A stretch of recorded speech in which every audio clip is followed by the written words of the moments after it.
In this video, I want to explain a couple of things. First of all, the ducts you see here, this one here, and this one here, coming down to floor level, those are cold air return ducts. And it's essential that if your home is heated with any sort of a forced air heating system, you have to have the cold air return ducts, the ducts that deliver cold or cool air back to the furnace for reheating. Those do have to extend down to floor level or near floor level. And that's so that there'll be a continuous circulation of air throughout your basement. Without this, you're going to have cold spots. Many basement ventilation systems are roughed in so that this duct here is just up here at the ceiling. It's easier for installers to do that, and if costs are being cut, then that's where the cold air return duct will go. The louver will be up here at the ceiling, and it really isn't going to cause a problem for you if it stays there, because the cool air is being drawn back into the furnace from up here, and then all the air down here is going to remain stagnant, and it'll get kind of warm, but not really warm enough. So extending these ducts down to floor level, that's key. So that's a good thing. This basement is showing us something that we can copy. It's also showing us something that we should not copy. And that's this wood frame perimeter walls with fiberglass insulation behind a vapor barrier.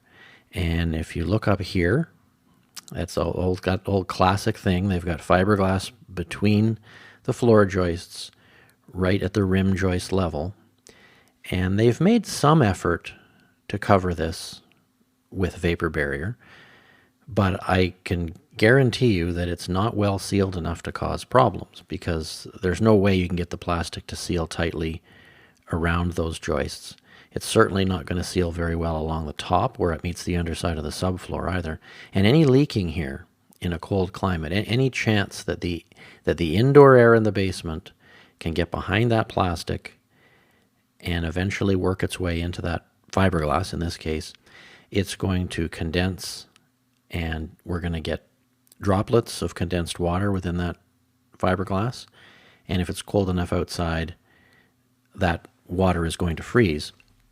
It's going to form frost, and the longer the cold spell, the more the frost is going to build up there. And when it does eventually get warm, it's going to melt and trigger all kinds of mold growth. So don't do this.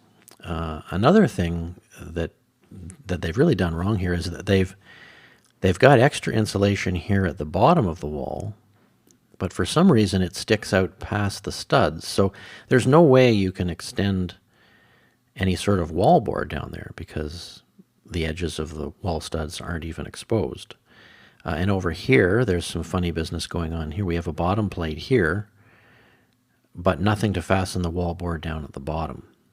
So diligence here in the case of the cold air return ducts, and I'd say diligence too when it comes to the walls. I mean, these walls weren't easy to put up, but the design was flawed right from the beginning. It was a bad approach right from the beginning, and you do not want to copy this.